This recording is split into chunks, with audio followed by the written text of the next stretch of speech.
चलो पहले देखो क्या है गिवन, क्या क्या है लिख लो पहले। गिवन क्या है, ग्लूकोज क्या हो गया यहाँ पे 5 ग्राम ग्लूकोज है, इसका मोलर मास भी दिया हुआ है, dissolve in 100 gram of water. तो सॉल्यूट क्या है, सॉल्वेंट क्या है यहाँ पे,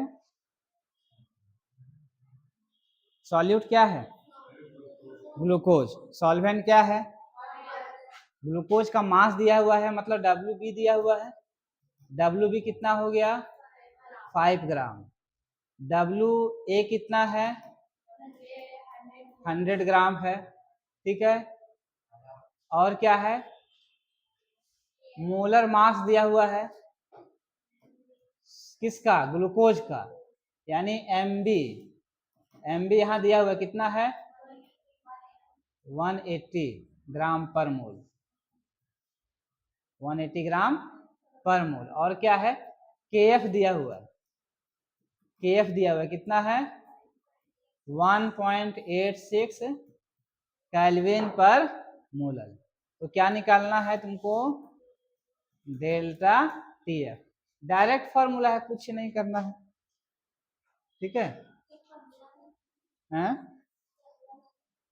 पहला, हाँ पहला ही लग रहा है हमको।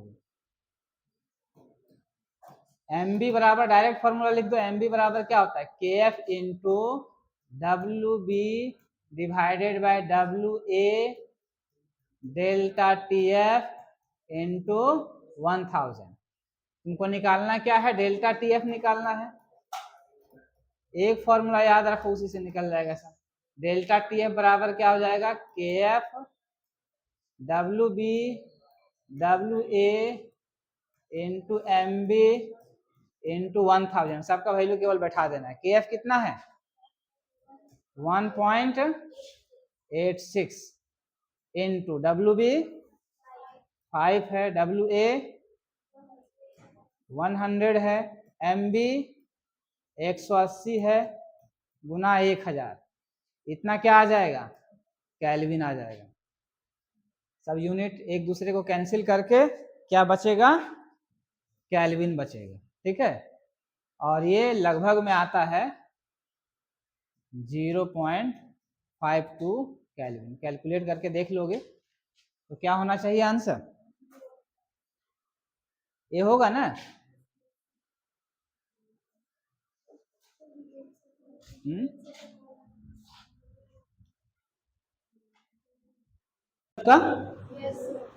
डिप्रेशन इन फ्रीजिंग पॉइंट दिया हुआ है, नहीं पूछ रहा है the depression in freezing point, depression in freezing point of a 1 molar glucose solution, direct दे दिया है, मोलालिटी दिया हुआ है, मोलालिटी कितना है 1 m है, KF का वैल्यू दिया हुआ है 1.86 केल्विन kg पर मोल, या इसको हम लोग कह सकते हैं kg पर मोल मतलब मोलालिटी, ठीक है।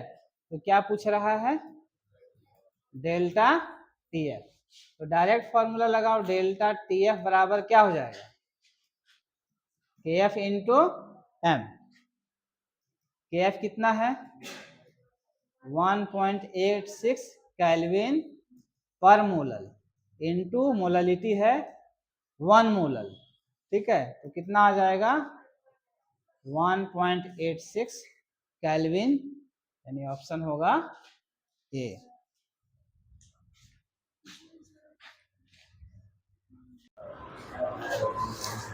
क्या कह रहा है, the freezing point of an aqueous solution, freezing point of an aqueous solution is -3 degree Celsius. Solution का फ्रीजिंग पॉइंट दिया हुआ है, यानी गिवन क्या है TF, TF कितना है -3 डिग्री सेल्सियस।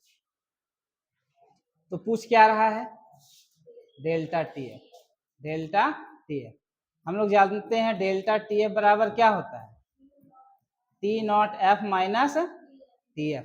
अब यहाँ पर कह रहा है एक्वस सॉल्यूशन है, एक्वस सॉल्यूशन का मतलब क्या हो गया, सॉल्वेंट क्या है, और वाटर का फ्रीजिंग पॉइंट कितना होता है 0 डिग्री सेल्सियस होता है, ठीक है। तो ये क्या हो जाएगा 0 माइनस TF कितना है -3, यानी कितना हो जाएगा 3। अब डिफरेंस तो क्या होता है, डिग्री सेल्सियस में लो या केल्विन में लो, दोनों क्या होता है बराबर होता है, तो क्या हो जाएगा 3 केल्विन, यानी आंसर क्या हो जाएगा, आंसर 3 केल्विन, ऑप्शन ए हो जाएगा। ठीक है।